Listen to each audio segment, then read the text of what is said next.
విశ్వ హిందూ ధర్మ పరిరక్షణ అలాగే రామసేన అధ్యక్షుడు ఉన్నటువంటి కంబాల శ్రీనివాస్ గారు అయితే బీజేపీలో భారీ ఎత్తున అయితే ఈరోజు జాయిన్ అయినటువంటి పరిస్థితి ఉంది. అలాగే భారీ బహిరంగ సభ అలాగే రాజమండ్రి ఎంపీ పురంధేశ్వరి ఆధ్వర్యంలో జాయిన్ అయినటువంటి పరిస్థితి ఉంది. ప్రస్తుతం నిన్నటి వరకు కూడా ఆధ్యాత్మికంగా ఉన్నటువంటి సేవలు అందించినటువంటి కంబాల శ్రీనివాస్ గారు అయితే ఇప్పుడు రాజకీయాల వైపు అయితే అడుగులు వేశారు. అందరితో కూడా రాజకీయాల వైపు అయితే అడుగులు వేస్తూ అందరితో కూడా మమేకమైతూ ముందుకు వెళ్తున్నటువంటి పరిస్థితి చూడొచ్చు. ఆయన బీజేపీలోకి జాయిన్ అయిన నేపథ్యంలోనే ప్రతి ఒక్కరు కూడా కలిసి ఆయన అయితే అభినందిస్తున్నటువంటి పరిస్థితి ప్రధానంగా కనబడుతుంది. ప్రతి ఒక్కరు కూడా ఆయనని అభినందిస్తూ వచ్చినటువంటి పరిస్థితి అయితే ఉంది. అలాగే ఇప్పటి వరకు కూడా బీజేపీ నాయకుల మధ్య అయితే భారీ ఎత్తున అయితే ఆయన బీజేపీలోకి అయితే జాయిన్ అయినటువంటి పరిస్థితి ఉంది. మాట్లాడే ప్రయత్నం అయితే చేద్దాం. సార్ చెప్పండి, ఇప్పుడు ప్రధానంగా నిన్నటి వరకు కూడా మీరు ఆధ్యాత్మికంగా చేసినటువంటి రాజకీయ పైన వేస్తున్నారు, ఎలా ఉంది సార్ మొత్తం? సార్ మీకు సమాధానం చెప్పే పరిస్థితులు నేను ఏమన్నా ఉన్నానా? చాలా జయప్రదమైందండి. ఎందుకంటే మీ ఆర్టీవీ కూడా నేను ఇంటర్వ్యూ ఇచ్చాను. నేను అది ప్రజల యొక్క అభిమానం, మానవత్వానికి ప్రతీకగా మనం ఏదో పనులు చేస్తుంటే నాకు అర్థమైందంటే మానవత్వంతో మతానికి, కులానికి, రాజకీయాలకు అతీతంగా ప్రజాభిమానం సంపాదించుకొని చెప్పడానికి ఈ సభ ఒక కారణం. చాలా చాలా జయప్రదమైంది. నేను 10,000 మంది వస్తాననుకున్నాను, 10,000 మందికి పైగానే వచ్చారు. కుర్చీలు కూడా సరిపోలేదు, భోజనాలందరికీ కూడా సక్రమంగా జరిగినాయి. సభ అత్యంత వైభవపేతంగా జయప్రదంగా జరిగింది. ఇదంతా మానవత్వానికి ఒక గొప్ప విజయం, నేను అంతవరకు చెప్పగలను.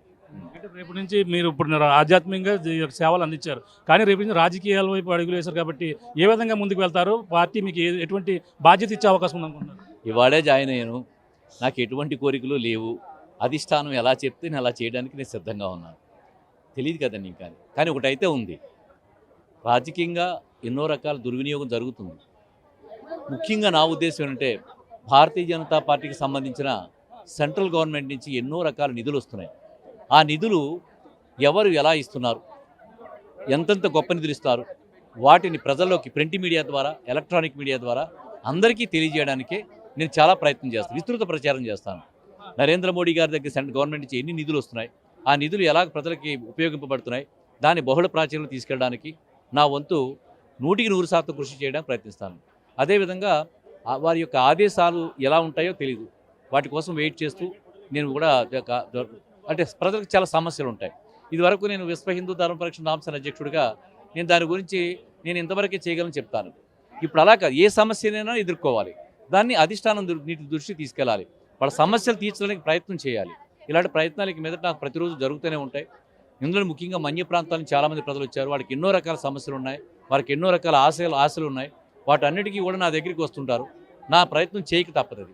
ఎంత గొప్పగా చేయగలిగితే అంత గొప్పగా చేయడానికి నేను 100% ప్రయత్నం చేస్తాను. నిన్నటి వరకు మీరు మామూలుగా ఆధ్యాత్మికంగానే చేశారు, కానీ ఇప్పుడు ప్రభుత్వంతో ఇప్పుడు ఉన్నటువంటి కూటమి ప్రభుత్వం భాగస్వామ్యం అయ్యారు. ఎలా కావాలందరూ కూడా కలుపుకుని మిగిలిన పార్టీతో ఎలా వెళ్తారు? నేను కలుపుకెళ్ళవలసిన అవసరం లేదండి. ఎందుకంటే భారతీయ జనతా పార్టీకి, కూటమికి అంతా కూడా కొన్ని విధానాలు ఉన్నాయి, వాళ్ళు కలిసి పనిచేస్తున్నారు, వాళ్ళు నిర్ణయించుకుంటున్నారు. నేను ఇప్పుడు అంత పెద్ద విషయం నేను మాట్లాడడానికి నేను సరిపోనేది. రేపు నుంచి వాళ్ళు ఎలా నిర్ణయిస్తారో, ఏం చేస్తుంటారో దాన్ని ప్రజల్లోకి తీసుకెళ్ళగలుగుతాను. అలాగే ప్రజల సమస్యలను కూడా మా అధిష్టానం దగ్గర తీసుకెళ్ళగలుగుతాను. తీసుకెళ్ళిన దానికి వాళ్ళు ఏం ఆశ్రయించారో మళ్ళీ వాళ్ళకి రిప్లై ఇవ్వగలుగుతాను. గట్టి ప్రయత్నం అయితే చేస్తాను. ఇదివరకట్లాగైతే మిగతా వాళ్ళలాగా నేను సైలెంట్గా కూర్చోనేను. నా వాయిస్ చాలా గట్టిగా ఉంటుంది. అలా గట్టిగా అందరికీ వినిపిస్తూ అయితే మాత్రం నేను చాలా గట్టిగా ప్రయత్నం చేస్తానండి.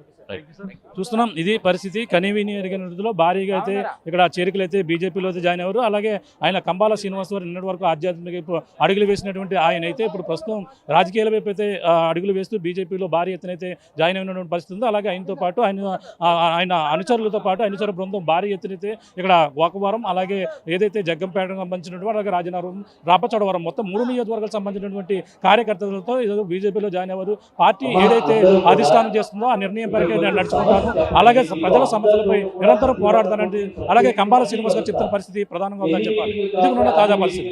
కెమెరామెన్ సతీష్తో ప్రకాష్, RTV గోకవరం నుంచి. మరిన్ని వీడియోస్ కోసం ఛానల్ ని సబ్స్క్రైబ్ చేయండి. లేటెస్ట్ అప్డేట్స్ కోసం వాట్సాప్ ఛానల్ ని ఫాలో అవ్వండి. ఆ లింక్ డిస్క్రిప్షన్ లో ఉంది.